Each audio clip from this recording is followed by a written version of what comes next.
nama lain dari hari akhir adalah hari kiamat. Hari kiamat dibagi menjadi dua, yaitu kiamat sughra atau kiamat kecil, kiamat kubro atau kiamat besar. Apa itu kiamat sughra? Kiamat sughra adalah berakhirnya kehidupan suatu makhluk hidup. Sedangkan kiamat kubro adalah hancurnya seluruh alam semesta.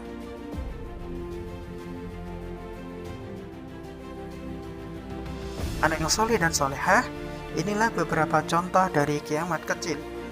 Di antaranya orang meninggal, gempa bumi, tsunami, dan gunung meletus. Kejadian tersebut merupakan kiamat kecil, yang artinya berakhirnya kehidupan suatu makhluk hidup. Pada gambar ini, kita menyaksikan kiamat besar, yaitu hancurnya alam semesta. Semua hancur kecuali Allah Subhanahu wa Ta'ala.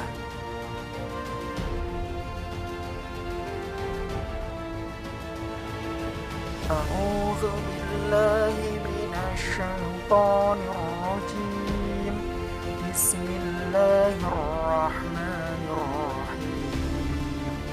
Al-Qari'ah mal-Qari'ah wa ma adraka mal-Qari'ah. Yauma yakunun nasu kal-farashil mabthus wa takunul jibalu kal-ihnil manfush. Anak yang soleh dan solehah, pada surah Al-Qari'ah 1-5 Allah memberikan gambaran tentang kiamat, yaitu pada hari itu manusia seperti laron yang berterbangan. Anak-anak pernah melihat laron yang berterbangan di pagi hari?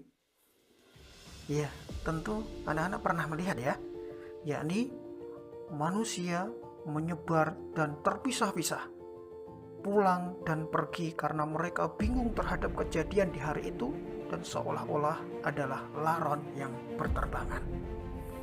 Wa takunul jibalu kal ihnil manfush, dan gunung-gunung seperti bulu yang dihambur-hamburkan, yaitu seakan-akan gunung itu menjadi bulu-bulu domba yang berterbangan tertiup angin sehingga melayang-layang kemudian menghilang. Itulah gambaran dari Allah Subhanahu wa Ta'ala tentang kiamat di dalam surah Al-Qari'ah 1-5. Anak yang soleh dan solehah, sesuai dengan peristiwa-peristiwa yang terjadi pada hari kiamat, ada beberapa nama lain dari hari kiamat, yaitu sebagai berikut. Yang pertama, Yaumul Akhir. Yaumul Akhir artinya berakhirnya kehidupan di dunia. Yang kedua, Yaumul Ba'ats adalah hari kebangkitan. Pada hari tersebut manusia akan dibangkitkan dari alam kubur. Semua manusia yang telah mati akan dihidupkan kembali oleh Allah. Yang ketiga, Yaumul Mahsyar, yaitu hari berkumpul. Pada hari tersebut manusia yang telah dibangkitkan dari alam kubur akan dikumpulkan di sebuah lapangan yang sangat luas, yaitu padang mahsyar, untuk ditimbang amal perbuatannya. Yang keempat, Yaumul Hisab atau hari perhitungan. Pada hari tersebut, amal perbuatan manusia selama hidupnya akan dihitung oleh Allah. Pada saat itu, manusia tidak dapat membela diri. Seluruh anggota badan berbicara sendiri sebagai saksi atas perbuatan yang telah dilakukan selama hidup di dunia. Nah, anak-anak semuanya, hati-hati. Setiap perbuatan kita akan diminta pertimbangan, akan diminta perhitungannya oleh Allah.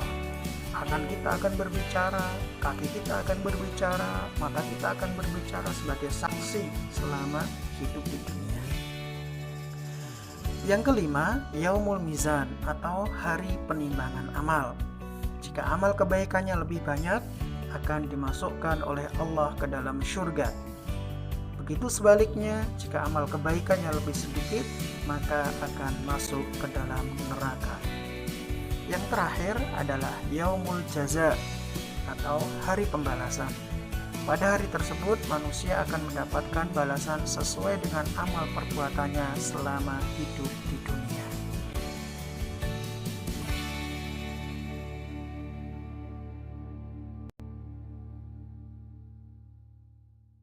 Kapan terjadi hari kiamat? Tidak ada seorang pun yang tahu kapan kiamat akan terjadi. Rasulullah bahkan juga tidak mengetahui kapan kiamat akan terjadi. Sebuah hadis meriwayatkan Nabi Muhammad ditanya oleh Malaikat Jibril. Malaikat Jibril bertanya, "Kapan kiamat terjadi?" Rasulullah menjawab, "Yang ditanya tidak lebih tahu dari yang bertanya." Anak-anak yang soleh dan solehah, walau hari kiamat merupakan rahasia Allah dan terjadinya secara tiba-tiba, namun Allah memberikan tanda-tanda kedatangannya. Di antaranya yaitu tanda kecil dan tanda besar kiamat. Mari kita simak bersama-sama. Tanda-tanda kecil kiamat. Yang pertama, ilmu agama tidak dianggap penting. Yang kedua, minuman keras merajalela. Yang ketiga, jumlah wanita lebih banyak dibanding laki-laki. Yang keempat, banyak terjadi gempa bumi. Yang kelima, pembunuhan merajalela. Dan yang keenam, pria menyerupai wanita dan wanita menyerupai pria. Dan inilah beberapa tanda kecil dari kiamat.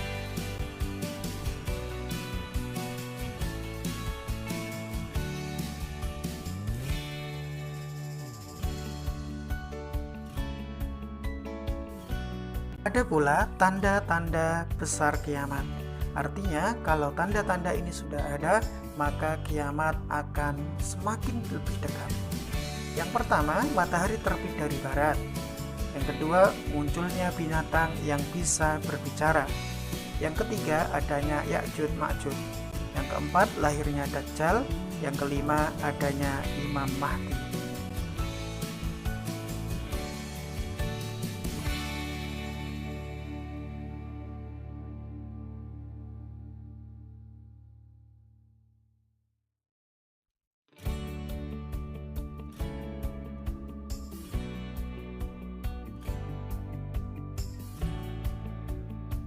Soleh dan soleha, setelah kita yakin bahwa kiamat itu akan datang, baik kiamat kecil yang berupa kematian diri kita maupun kiamat besar, maka ada beberapa perilaku yang harus kita lakukan yang mencerminkan bahwa kita beriman kepada hari akhir.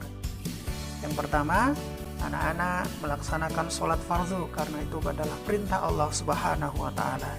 Yang kedua, berbakti kepada orang tua.